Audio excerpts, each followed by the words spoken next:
Bonjour à tous, Cinéma en résumé vous propose aujourd'hui d'aborder l'intrigue du film policier Killer Joe, sorti en 2011.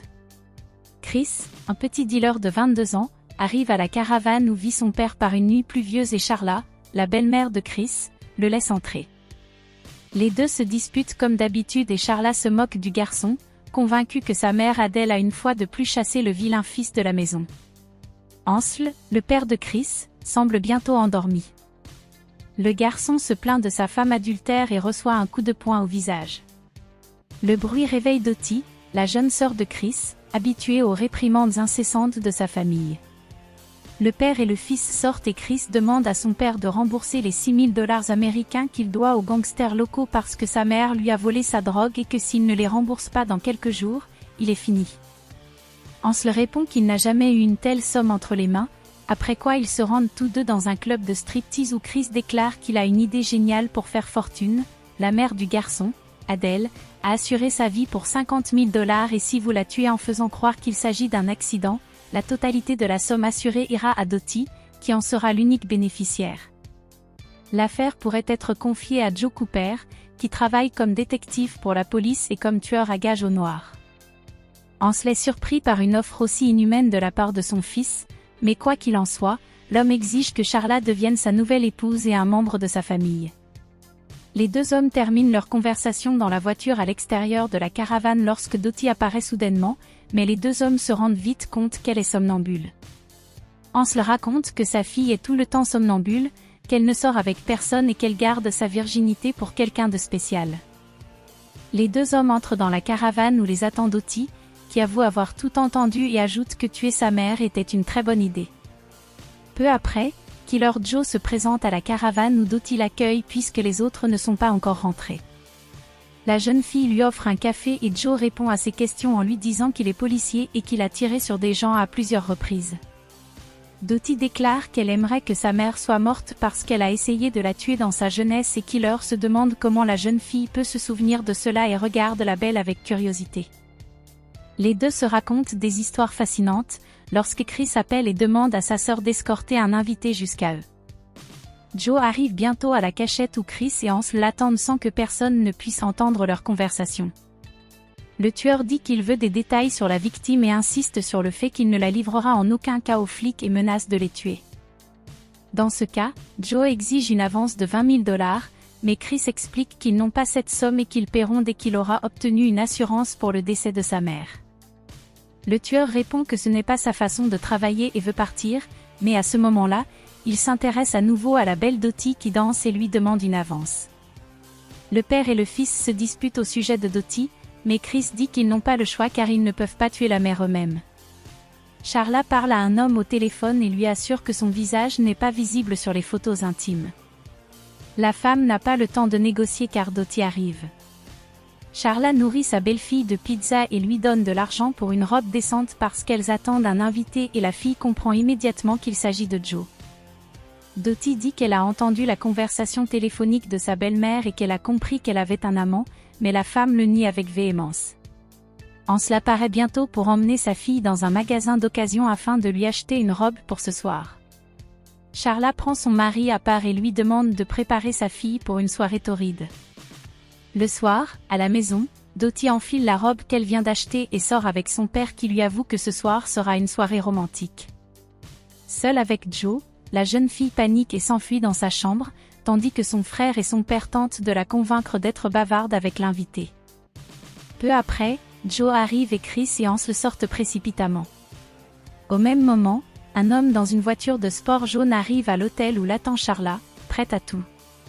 Voyant Dottie enfermée dans sa chambre, Joe lui donne le temps de se calmer et lui parle à travers la porte de son enfance troublée. Elle se sent bientôt beaucoup plus à l'aise en sortant de sa chambre et tous deux dînent aux chandelles.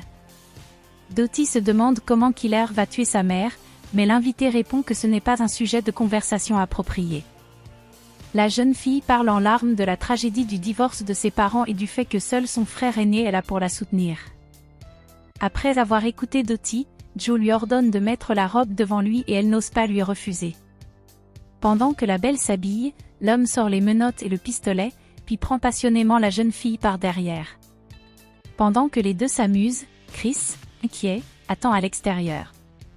Le lendemain, Chris tente en vain de faire fortune aux courses et les hommes de main du patron l'attendent à l'extérieur. Les gangsters amènent bientôt le garçon à un blogueur qui menace d'enterrer Chris vivant s'il ne rembourse pas sa dette dans les 2 jours, après quoi les amis du gangster battent brutalement l'arnaqueur.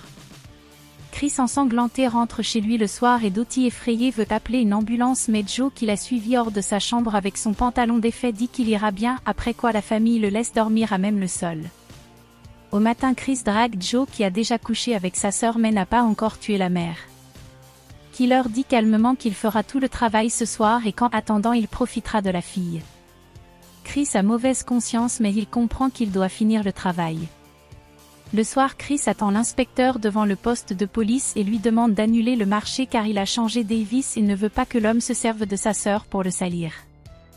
Joe propose calmement à l'homme de le raccompagner mais Chris, sur le chemin du restaurant, continue d'insister. Sur place, le tueur ouvre le coffre de la voiture et Chris est horrifié de voir le corps de sa mère assassinée. Chris aide le tueur à mettre la femme au volant de sa voiture, après quoi le détective lui verse du whisky et souffle de la fumée de cigarette sur le visage de la femme assassinée pour faire croire qu'elle a bu et fumé au volant, après quoi Joe met le feu à la voiture et s'enfuit. Le lendemain, Ansel et Charla se rendent à la compagnie d'assurance où ils apprennent avec perplexité que le seul bénéficiaire après la mort d'Adèle est Rex et non Dottie.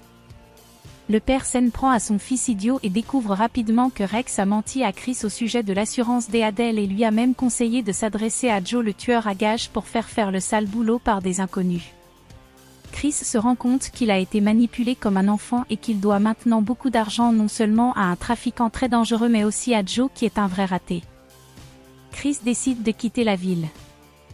Le garçon convainc Dottie de partir avec lui et de ne rien dire à son père et à Joe, bien que la fille demande à rencontrer le tueur au moins une fois de plus.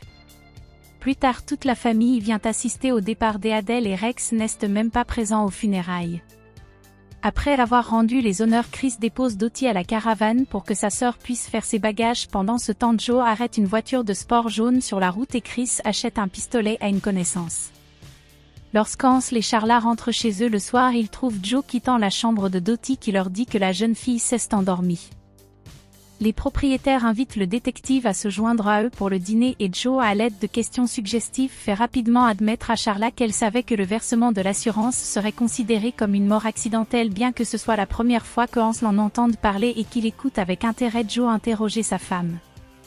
Soudain, Killer sort des photos de Charla faisant l'amour avec un homme dont on ne voit pas le visage. Ansel comprend où le détective veut en venir.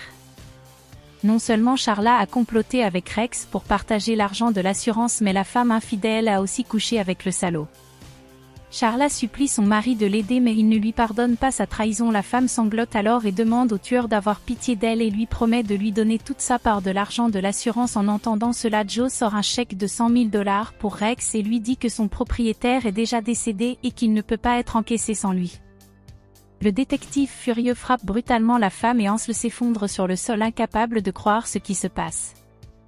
Joe crie que ses services doivent être payés et en guise de paiement il emmène Dottie avec lui. Mais Chris est sur le point de chasser sa sœur de la ville et le détective exige qu'il fasse entendre raison au garçon, faute de quoi les propriétaires seront ruinés. Les propriétaires effrayés acceptent les conditions de Joe qui leur ordonne de nettoyer le désordre et de remettre le couvert. Chris arrive bientôt et la famille se réunit pour dîner comme si rien ne s'était passé. Joe annonce joyeusement que Dottie et lui vont se marier, mais Chris est farouchement opposé à une telle union. Il demande à sa sœur de faire ses bagages et tente de la persuader de faire un choix en sa faveur, après quoi elle se lève de table et va dans sa chambre.